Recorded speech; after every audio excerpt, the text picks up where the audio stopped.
sun is out, the temperatures have gone up, and I'm so happy to have my hat on. Getting ready to plant some peas and some beets.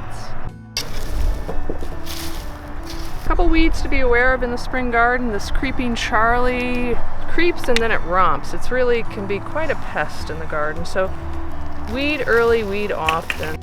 Here is mugwort, and mugwort is just one of the worst weeds. The Artemisia family, and it has that silvery look to the young foliage, but it is a real beast and it travels fast and it has a very aggressive root system.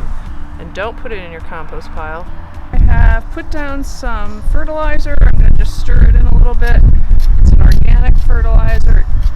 It's kind of a rank smell to it, quite frankly, but that means it's organic. I do two different types of peas. Both are short. This one, however, is from 2022. Sprinkle these out kind of randomly. Peas don't mind being close together, so don't be afraid of that. So once I get them scattered, I'll push them in the ground, and they go an inch deep, which is kind of deep for a seed, but they are a bigger seed. They can absorb moisture and sprout.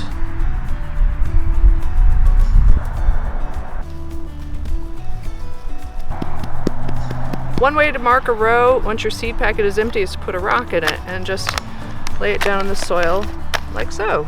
And what's great is I can do all this work in the garden and you'll see my nails will be pretty darn clean at the end of it all. Beets are next. We'll start with the freshest beets. And our last row of beets.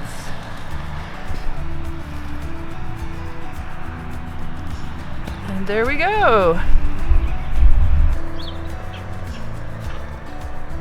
We're all set. We planted our beets and our peas, and as usual I've been wearing my Foxgloves all the time, and the best part of doing all this is